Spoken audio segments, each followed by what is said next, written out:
Podcast 124. Boxing's biggest names, boxing's biggest stories, boxing's biggest fights, greatest memories and moments of the sweet science.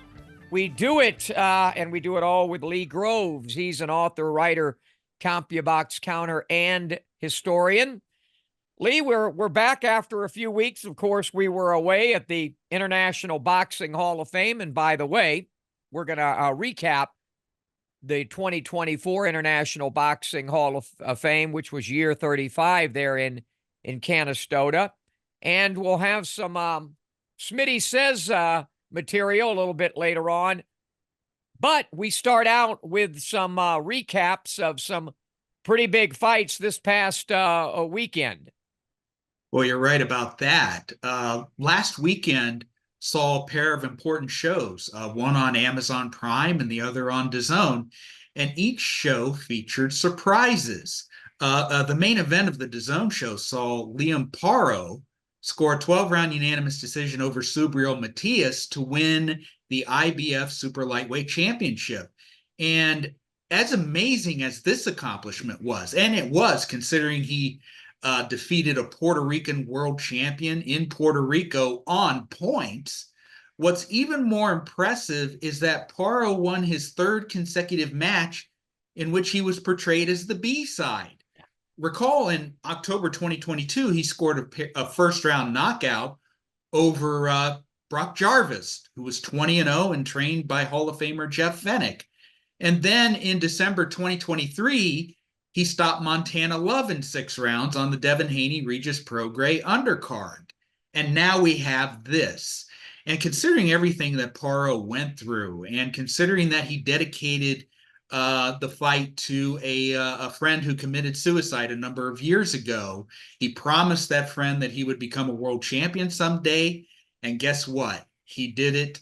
He became a world champion, and he did it in really tremendous fashion. In my opinion, Paro won this fight because he took full advantage of Matias's tendency to start deliberately. I don't say slowly, I say deliberately, because that seems to be the order of the day with some of today's top fighters, including one we'll discuss later. In round one, Paro threw 134 total punches and outlanded Matias 28-1 in that round. And then in rounds 2 and 3, he threw 117 and 118 total punches, and he outlanded Matias 46-32 in that span. He was already up 3 rounds to nothing in effect, and although he weathered several final minute storms from Matias, he maintained his form, he maintained his composure, he was content to box, score points. And most importantly, he finished strong when he had to. In the final 2 rounds, he outlanded and he outthrew him. Matias appeared to slump a little bit after having a good 10th round, and he ended up winning the decision, which was deserved. Yeah. Now, I know, Smitty, you have a personal connection to Paro, or at least someone who worked with Paro. Can you? Yeah. Well, not myself personal, but Maydad Ronan, a fine trainer in Australia who's a dear friend of mine and a really great boxing mind. He really knows his stuff. He trained him as a little kid, and he's been telling me about Paro. And then when he broke onto the scene with that win over Fennick's pupil, and then with the other one over Love, we talked more and more about him. And I think he won't be given the credit probably that he deserves, but knowing Maydad the way I do and how he believes in fundamentals, I think those fundamentals we saw, add good fundamentals with motivation that he had going into that fight. You talked about who he dedicated it to, and the fact that once again he had, and it probably was everything to gain, not much to lose on paper, because everybody thought it was a homecoming for Matias, but we know that homecomings can backfire. You know, I think of Corey Spinks. I think it was against Zab Judah. And I know there's others you probably could mention off the top of your head. But sometimes these homecomings, when a fighter has all of these things on his mind about tickets and people and family and this, But I'm not saying that that's excuse. Also, Matthias, and he's been one of my favorite dudes to watch because of that high guard style and the way, but also he's proven to be a little bit suspect defensively. Doesn't Sure. have a complete game. Really good fighter, but now has Paro opened the Pandora's blueprint for how to beat him. With activity and movement, you have to also be tough. So that's what I feel about it. Definitely big upset. Is it upset of the year? I don't know. We're not there yet, but certainly it's one of the big upsets. And Matthias was a guy that we all thought, we can all talk BS, but we all thought he was right up there at the top of that weight division. So all credit to Paro. Yeah, And all good credit. job, Maydad. You taught him those fundamentals. So I'm giving you credit for it if nobody else will. Yeah, good job indeed. And yeah, and there were more upsets. There were two actually on the Amazon Prime telecast, one on the Freeview and one during the pay-per-view portion. On the Freeview, Elijah Garcia, who came into last weekend's show as the WBA's #1 middleweight contender, he was poised to fight Erislandy Lara for the title, 42-year-old Erislandy Lara for the championship next. He lost a 10-round split decision to gatekeeper Kyron Davis. While on the pay-per-view portion, Alberto Puello, a former WBA champ at 140, but was stripped of that championship. We had his trainer on at the time, Bob Santos, on our show. Puello defeated Gary Antoine Russell by a 12-round split decision for the WBC secondary 140-pound title. And Russell came in as the A side. He had a record of 17-0 with 17 knockouts, but he had a history of having problems with fighters who are skillful, veteran guys. Francis Barthélemy, for example, was outboxing Antoine Russell until a controversial TKO stoppage. And now Puello, southpaw, skillful, is called the Wasp for a reason. He did the job, and And he won I don't consider that an upset because I know it was on paper, but on paper. Russell is very, very limited, very one-dimensional. He's a tough guy, but his skill set is so limited. He throws everything hard. His stance and his balance are all wrong. I'm being rough on him. I know somebody might say, "Wow, did he ever have a record like that?" Well, honestly, he's a good fighter. He's not a great fighter. He'll never be a great fighter. Just limited. And this guy exposed that. So I don't. For me, I thought I thought Puello was the better fighter.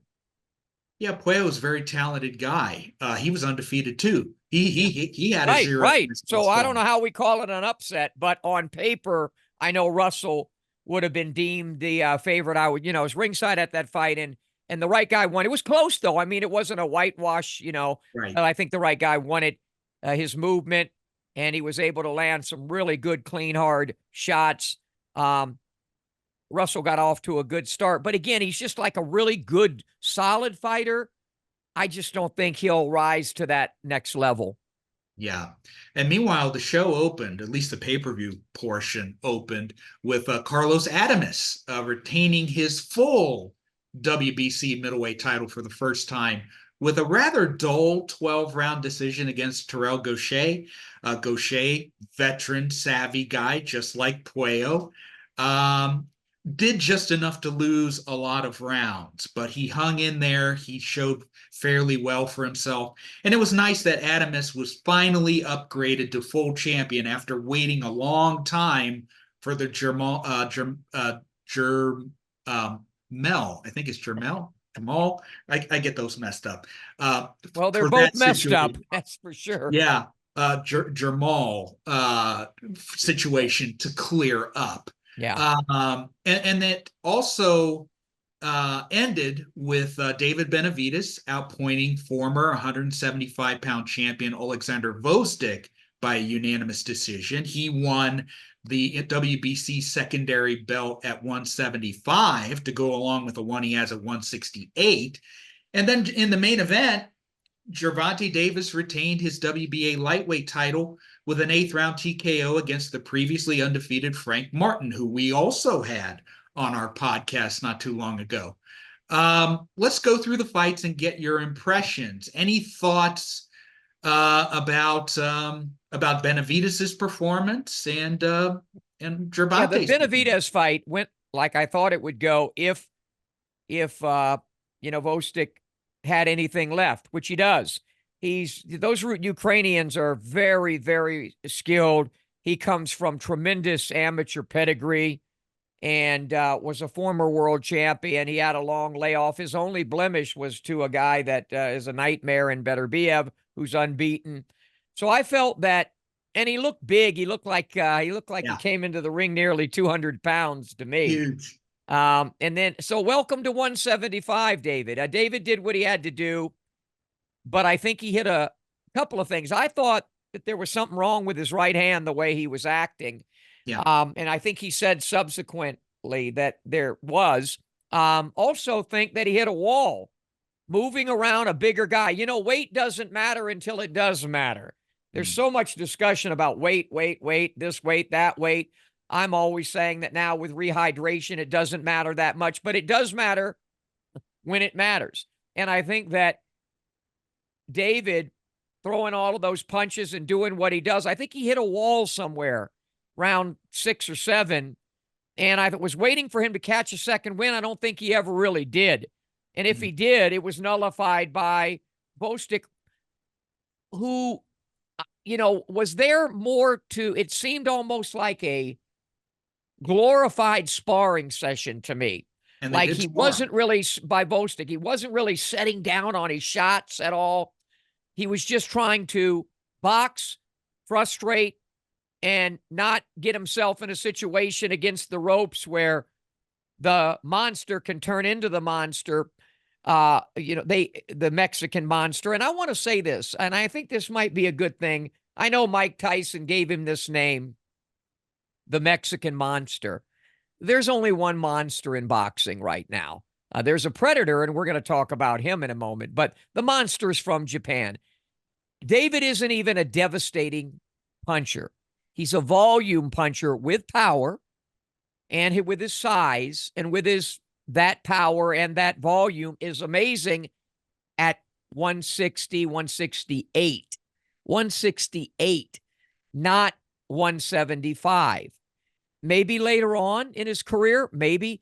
I think if he can stay at or get down to 168, that's where he should remain, improve his skill sets even more, which he is, and then go up perhaps towards the end of the career. I think there's a lot of great stuff for him there. Bivol, Beterbiev, others. But that would be my recommendation. David didn't look bad. He didn't look great. He looked good enough to beat a really good fighter, and that's what I think. Yeah, and he did fight injured. I think there was some issues with his right arm, right hand. There was a tiny cut that opened up later in the fight. Apparently, he sustained it in sparring, and they covered it up a little bit. He was fighting, and he was also fighting a bigger man, as you said. A bigger, skilled man. Yeah, a bigger and a very skilled man. Yeah. And with this victory, he was in the catbird seat. As I said, he was he got the mandatory position in the WBC in 2 weight classes, and he was given 10 days to decide which weight class he was going to stay at. And it took less than 3 days for Team Benavidez to announce that decision. According to a report that I saw this morning, he has made the choice to stay at 168.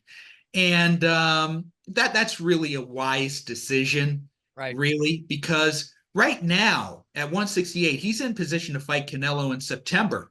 There has not been an announcement yet as to who Canelo is going to fight. And he may even give up the IBF title because the IBF is telling Canelo to fight William Stahl, its mandatory contender.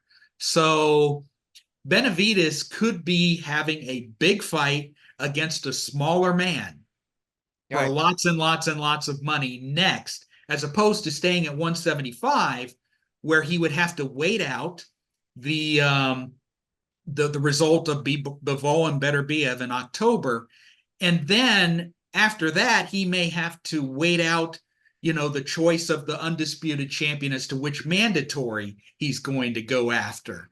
Yeah. There are several mandatories. One of them is a fella named Michael Eifert in the Yeah. IBF, who nobody has really heard of. Joshua Buatsi is the mandatory in the WBA and WBO. And that's probably the more likely person that the Beterbiev-Bivol winner is going Well, to let's fight. don't get lost in Because, all the woods of that. Let's just say we right, both agree that what Benavidez should do is back up and stay at 168. yeah, I think you agree with that. He said that, and they'll figure it out. I'm so sick of talking about Canelo and him. That it's just a yeah. subject that all the little pugilistic pups out there who carry phones, and you're a journalist, you can talk about that. I just think he should stay at 168 for a while. And now we move on to the main event. Yeah, we move on to the main event indeed, and that's Gervonta Davis fighting previously undefeated Frank Martin.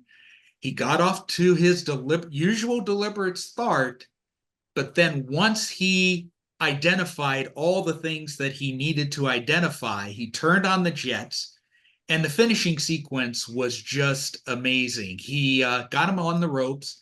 He lands a left uppercut from fairly long range that somehow remained unseen. It landed flush. Martin reacted to it, and then Gervonta finished the fight with another left cross in round 8. That's the round that Gervonta Davis called himself. The round I predicted too. Round you predicted. Yeah. Apparently, other people have. It's the same movie that we have seen so many times.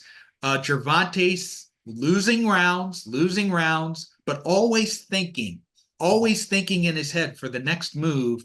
And then once he sees it at a time of his choosing, he shuts it down, he throws his missiles, and he ups his knockout record. It's now, I think, 29 or 30-0 and 28 knockouts or something like that. It's really amazing what he does. And I'll explain to you that combination. It's great that you bring that up. It's very difficult to throw that. Off the southpaw style, you have to use your right hand. Your jab hand is sort of a balancing. Again, that distance, leverage, and timing. You got to get the guy in the right position at the right moment, land the uppercut, and then come back and throw the cross without getting yourself off balance, landing both shots, and without getting countered. It takes real timing and precision. Gervonta Davis is by far boxing's #1 A-list predator. He is a two-fisted Wolverine, a calculated. Wolverines are built low to the ground, and they're ferocious. And, CompuBox is great until it's not. And with a guy like him, CompuBox doesn't mean a hell of beans, because it's almost used to me to show how great he is, because the numbers don't lie. He doesn't throw much. But what he's doing, and you can call it losing rounds, because technically he is losing some of although this one, I don't think he lost as many rounds early as he usually does. I think he did. I don't know by the numbers because I didn't see him, but numbers don't matter with Gervonta. What matters is what he's doing. So along with CompuBox, there needs to be somebody explaining what he's doing. And you mentioned that last trap that he sets. In lieu of punching, he is setting Davis mouse traps for his fighters. And I think it's brilliant stuff. I do think it might catch up with him at some point, but who cares? By then he'll be in the Hall of Fame, where he's probably already almost there. And you can move on. You're probably going to talk next about what he does next, but Go Well, ahead. let me first rebut the CompuBox thing. Or you can rebut it all the time you want, but you're going to lose it. I get what you're saying. The numbers don't lie. He doesn't throw, but it doesn't matter. No, but CompuBox does illustrate how good he is. And one of the things that he does best Yep. is be accurate. And against Frank Martin, who is a pretty good defensive fighter, Gervonta Davis landed 44% of his total punches. Anything above 30% is really good. He landed what? What did you say? 40 what? 44? 44% wow, that's pretty damn good. is exceptional. He landed 33% of his jabs. Anything above 30 is really, really good. The jab is not a highlight punch for Gervonta Davis, yet when he throws it, he lands it, and it helps set up everything else. And then, of course, the glamour stat is his power percentage. Yeah. And here he landed 54% of his power shots. So, yes, in the round-by-round breakdown of total connects, which is a pretty good metric for well-judged fights, he was outlanded and he was losing rounds. But we all know that that's just a preamble for what is to come later. He is the outlier, because typically CompuBox works. It's with him, and I think it'll be interesting to see if what happened to Matias someday happens to him, where it catches up with him. This waiting and baiting and waiting and baiting and waiting and baiting. Sometimes the fish doesn't show up. And sometimes when it does, it'll gobble you up. But who can do that to him? Now that'll lead us into what's next for him. And by the way, for Frank, I'm sorry, for Frank, who was on our show, I thought he fought a good fight. I think the real problem for him, he wasn't ready for those biggest and brightest of lights against the A-list predator. And I think he'd admit it, he was tentative. And it caught up with him. But I thought he still could learn and improve himself dramatically from that loss. He can, and if he takes it the right way, he will learn and he will improve. I think someone said that he is a future champion. He just went up against a terrific fighter in Gervonta Davis. And as far as what's next, I saw a report this morning. Bob Arum is saying that possible discussions for a unification fight with Vasily Lomachenko is in the works. But I think that the ultimate fight that will determine Gervonta Davis's worth at 135 is going to be a further unification fight. Should he beat Lomachenko, as we both think he will, that will be against Shakur Stevenson. Those two fights, and especially the Stevenson fight, is particularly tasty because Shakur, at least to this point, seems to have the tools that could exploit a lot of the weaknesses that Gervonta Davis has.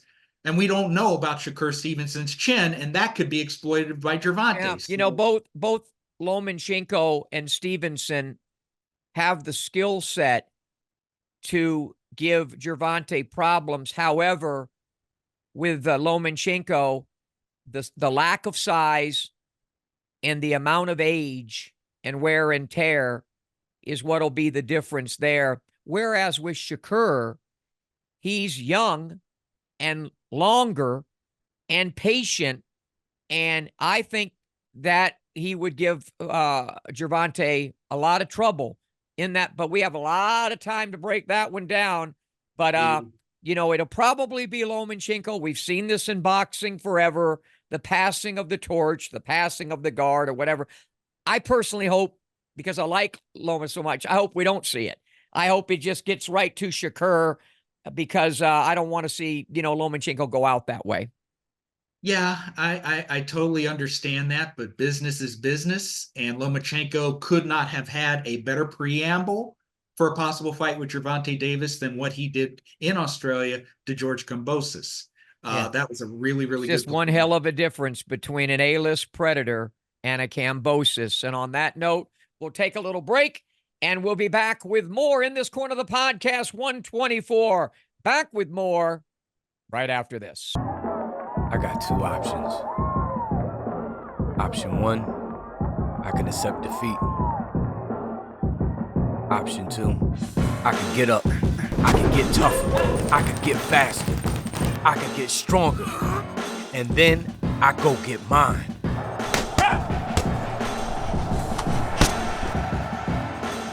I made my choice. Have you made yours? Back in this corner of the podcast, 124 with Lee Groves, and let's talk about the International Boxing Hall of Fame 2024, year 35, and it's always a great weekend for us, a busy weekend for us. Yeah. So I'll let you start out with the traveling man and your journey. Yet another, what year is this? How many years you've been going? 50? I've gone to every available ceremony since 1993, and that was the year Marvelous Marvin Hagler was put in. We had a couple of years where we didn't have it because of COVID, but this was my 30th trip to Hall of Fame weekend. It remains a landmark week on my personal calendar. And you can read about all my experiences at this year's Hall of Fame festivities in a 5-part Traveling Man series, that can be found on www.ringtv.com. But some of the highlights for me included, as always, the interactions that I have with my fellow boxing fans.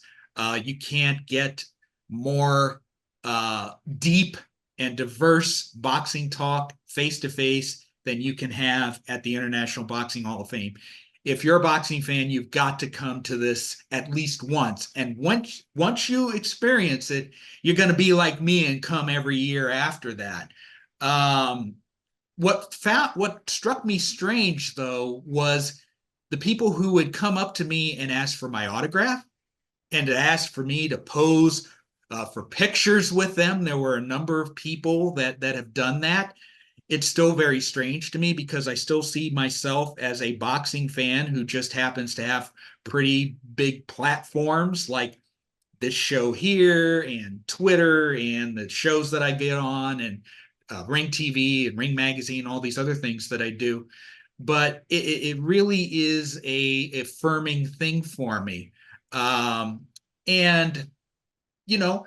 there's also a traditional picture that I have with Tris Dixon and Bob Newman. We always have a picture together every year at the Banquet of Champions. We've come so far since we first met. Bob in the 1990s and Tris in 2000. We were all in very different places in our lives when we first met, and then how far each of us have gone in the sport, in the industry since then. I fully expect that Tris and Bob may find themselves on the other side of the stage one day. Instead of covering it, they may be covered. Well, you as well. You certainly are ripe and ready to go in right now, in my opinion. And there is something magical. It sounds funny and cliché, but there really is on the grounds there. And, I know there are naysayers that will say, oh, there's no more Grazianos. Oh, all right. Well, things change in life. Madison Square Garden isn't the original Madison Square Garden. There's no more Orange Bowl in Miami. There's, stadiums change, places change, teams change. The bottom line is it's in Canastota, home of Carmen Basilio. And there's just something, a camaraderie. Boxing is a global sport, but yet it's a very close-knit group of people. I walk into airports all over the world, and people come up to me, even if I'm not covering a boxing event. If I'm on a vacation, I can be in a Walmart in Georgia, and you are the, so.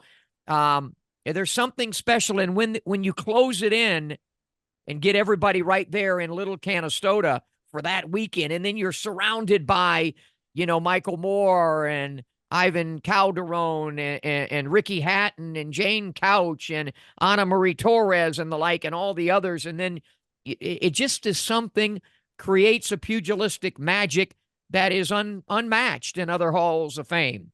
There are other halls of fame. There's Florida right here. There's Nevada right here. And they're great. And New York and Jersey and others. But there's only one International Boxing Hall of Fame.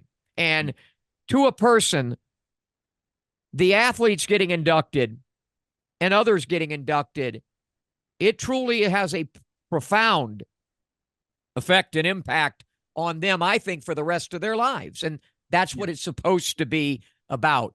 That's what it's supposed to be about. It is. It really is honoring the careers and the careers of those who are in the ring, and of course those beyond the ring. It really is the most affirming thing that can happen to you in your professional life. And let me give you some credit. Let me give you some credit, because I love throwing you curveballs to see if you can hit them. And you were slated to fill in for me, to take over for me, actually, on Saturday, when I have to leave the grounds to go prepare to host the Banquet of Champions that I host each and every year. And man, I looked good in that suit, didn't I? But yes, you took over, and not only did you interview Gabriella and Sebastian Fundora, but ahead of that, prior to that, you sat down with me, and we did another session, another ringside lecture there to prepare you. So you got a little taste of a little more of the lectures that I think have become a cornerstone of the International Boxing Hall of Fame. I take them serious. The fighters take them serious. You can see with the laughter and sometimes the tears and the honesty. So you did a great job with that. Yeah, you actually brought me up on stage unexpectedly to take part in two lectures. Actually, the first one was a one with Layman Brewster and Ray Mercer, who both held the WBO heavyweight title, and that went very, very well. And then we had Eric El Terrible Morales in the next session, and that went well as that went well too, and that really helped prepare me for the solo lecture that I had with Gabrielle and Sebastian, which went very well. The nerves were gone. I have a thing with public speaking. I've always had that. But thanks to a line that you told me that morning, you said, you really do this every week on the podcast. You interview all of these celebrities, all of these boxers. You're just doing it on stage in front of people. It's not something that you haven't done before, but you're just going to do it in a different venue. And those two lectures that I had that morning really got me used to being on stage, and then me standing behind the lectern and asking questions and fielding questions from the audience. You showed how it should be done. I just copied you in a lot of ways, at least to the best of my abilities. It really was a fun experience, believe it or not. Fun. And for those that were there, or that are coming in the future, I thank the fans, because I know a lot of them, especially in the past, they were all about autographs, and now pictures and autographs. I think now, though, they're actually getting into, wow, here's Eric Morales or Michael Moore or Jane Couch or Ricky Hatton or a Jim Lampley or the referees that gather with me every on Saturday of the Hall of Fame week induction weekend. And they're now getting into, wow, I'm able to look at this person and ask them about a fight that they had, an experience that they had. And I think now the fans are really starting to get in, because for me, you can always get an autograph, but to be able to ask Ricky Hatton a question, or to ask Ray Mercer about the fight with Tommy Morrison, or to ask Kenny Bayless about, a Mayweather fight or a decision he made or didn't make. That's what really, I think, create everlasting memories too. Whereas that person can tell a story of an actual experience. Maybe I'm not an autograph guy, but I think those interactions are so important. And, Ed Brophy, Jeff Brophy, Grace, Mike, everybody involved with the Hall of Fame do such a great job. And we've extended those, and I really thought the fans did a good job, is what I'm trying to say. They really did. And your thoughts reminded me of Hall of Famer Bill Russell, who, is inundated. He famously didn't sign autographs, but he would ask people to have conversations with them, because he thought that you could have a piece of paper with his scribblings on it to prove that you met him, but he placed more value on face-to-face interactions where you get to ask him questions and you get to connect with the human being that is there. And these ringside lectures allow people who attend to make sort of a personal connection, a back and forth with their boxing hero. Now, on Sunday, I turned the mic over to Jimmy Lennon Jr. for the actual induction itself. Any of the speeches that jumped out to you? Yeah, there were a couple. Wally Matthews, for one, he talked about how he used this past Hall of Fame weekend to sort of reconnect with his boxing roots. And he made a comment saying that there's no people like boxing people, and there's no sport like boxing. And he just and by the way, Wally may be on with us next week. So just yeah, very much so. He can be on here and explain what he meant a little further. And then Fred Sternberg, another alum of this podcast, he told a story about what to say. It was like PR. He's in PR. He's press agent, and he remembered in the locker room with Winky Wright after his third fight with Bronco McCart, which ended in a disqualification after McCart was penalized for the 5th point for low blows. And they were in the locker room trying to just figure out what to say. And they finally came up with the line saying that one more low blow and he felt that he would have to try out for a role on The Sopranos. And that got a good line and everything. By the way, Bronco was there in attendance, and yes, he's another one that we will have on the show. He said he watches our show, so we'll get him on. All in all, 2024 at the International Boxing Hall of Fame, year 35, went fantastic. The weather, which was a little shaky at times, worked out well. They were able to have the parade. The induction ceremony went great, and we were just thrilled to be a part of it. We're going to take one final break. We will come back, I says, with some Smitty Says right after this. I got 2 options. Option 1, I can accept defeat. Option 2, I can get up. I can get tougher. I can get faster. I can get stronger. And then I go get mine.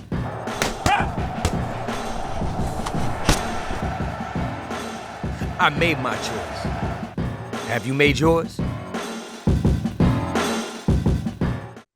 Back in this corner of the podcast with Lee Groves. Lee, what do you says that I should say here? What are we talking about? Well, we have 3 topics today. I'm not drunk, folks. That's just our little back and forth volleying that we do with the Smitty Says selection. Well, if you get it, you get it. If you don't, you don't. Yeah. That's okay. First subject, Leonard Ellerby. Long-time association with Floyd Mayweather and Mayweather Promotions. He has stepped down, resigned, fired. I don't know what it was from Mayweather Promotions. He was the CEO for 21 years. And he is being replaced by former Golden Boy CEO Richard Schaefer. The headquarters will reportedly be moved from Las Vegas to Los Angeles.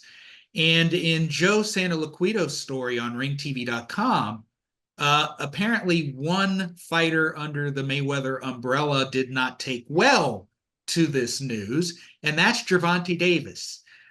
He is quoted as saying, if you sign with this fraud, meaning Schaefer, he will mess up your career. And he did not use the word mess, by the way. He is not a good businessman, end quote.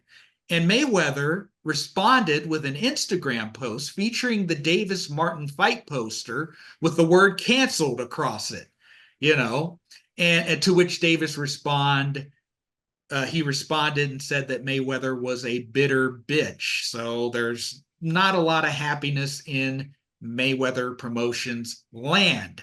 Now, of course, the fight took place and Gervonta Davis won the fight. We discussed that earlier in the show. but there is some dissension. What's your thoughts about Well, this move and the ramifications? yeah, I've known Richard Schaefer from a distance for a long time. He's worn a lot of hats. He's been the CEO of a lot of companies. I can think of 2 or 3 within the last, since we've been doing the podcast, where Richard Schaefer's the new CEO. Richard Schaefer's the new CEO, and both of those died a quick death, whatever those, I forgot what they were, but nothing came from it. He's a Swiss banker by his background, been in boxing a long time. There are many that felt he felt that he knew too much about the sport when he really is just a businessman. A lot that happens a lot with boxing, and then probably in other sports where somebody gets a job and they all of a sudden think they really know the intricacies. They should stick to what they do know, which is business. What is Mayweather Promotions? It's Floyd fighting a Gotti again. That's coming up, I think, on pay-per-view on something. Floyd has Carmel Moten, who's a kid who's not even close to being really, well, they might push him to prime time. Certainly a great prospect, but got to be careful there. What is Mayweather Promotions? A bowling alley and 4 strip clubs? I don't know what it is that Schaefer will manage, but whatever it is, maybe Floyd will open up some different accounts and with Swiss bank accounts. I don't know. So I really don't have nothing to say about it, because I don't think it has no real relevancy on boxing. I really don't think so, Maybe it's Schaefer's job to reestablish Mayweather Promotions. Maybe. Sign some fighters.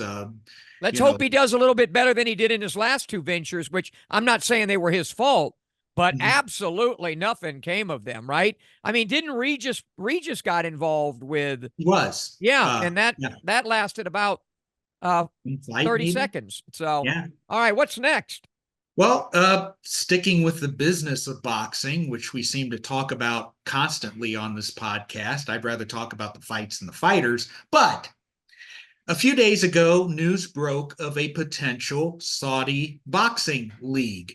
The Saudi Public Investment Fund, the parent organization of the Saudi General Entertainment Authority, which is run by Chairman Turki Al-Sheikh, is reportedly holding discussions with several promotional companies, including Matchroom and Golden Boy, to create a single boxing league, with the price tag being approximately $5 billion. The PIF reportedly will take a minority stake in each of the promotional companies that will be involved, and then they will fold those companies into a singular league that would involve 200 male boxers who would be assigned into one of 12 weight classes.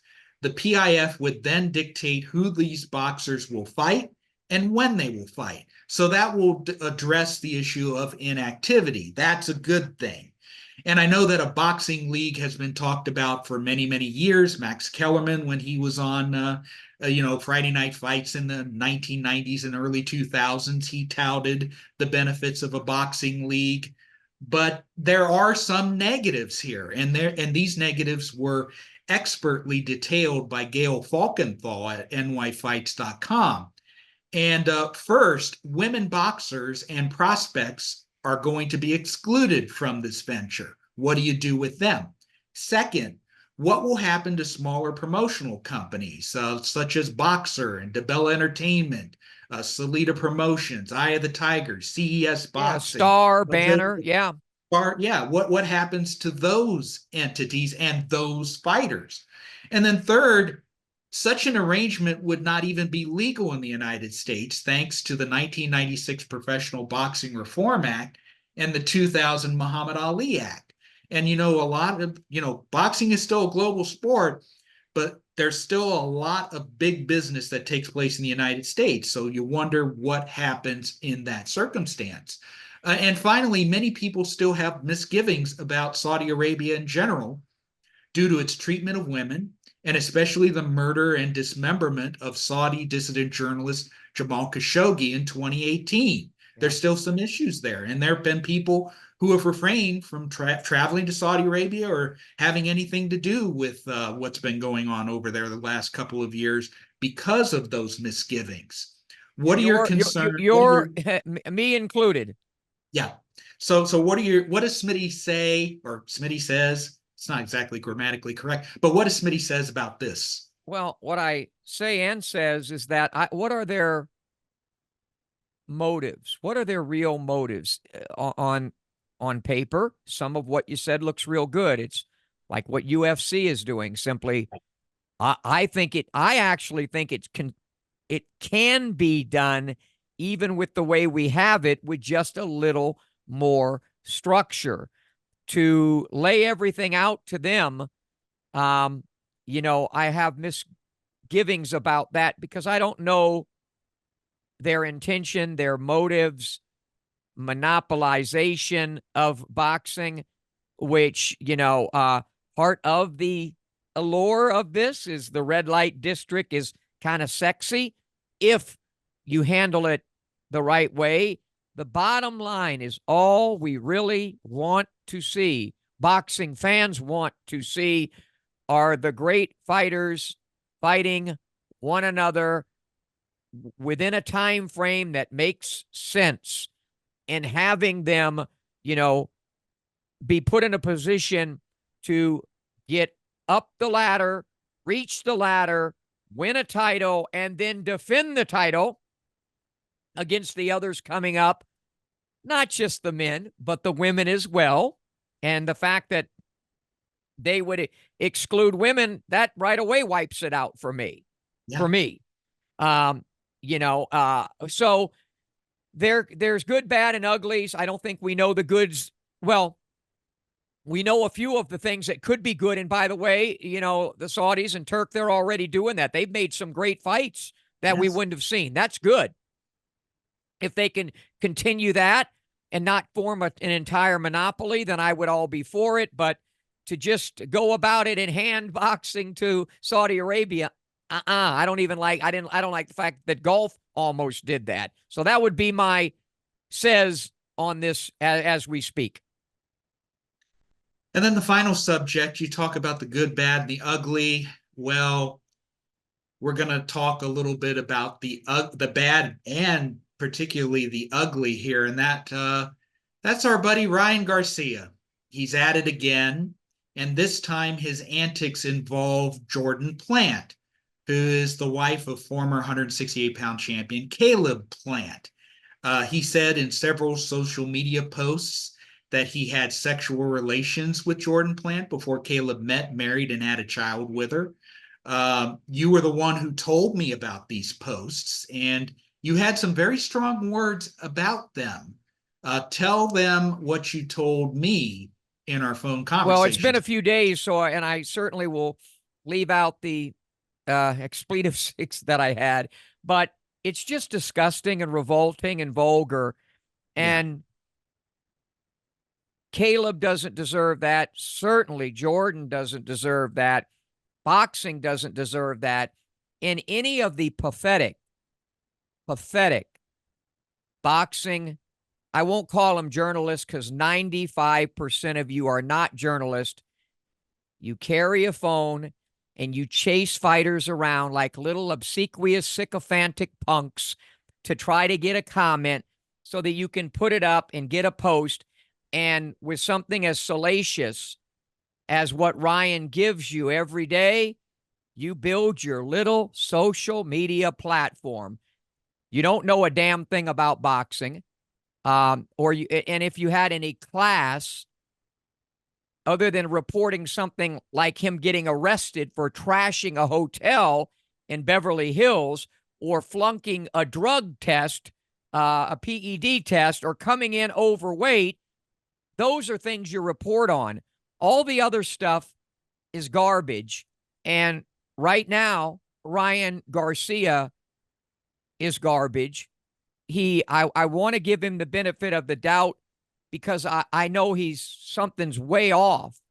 And I've said it, I wouldn't put him on this show when we had opportunities 3 or 4 years ago.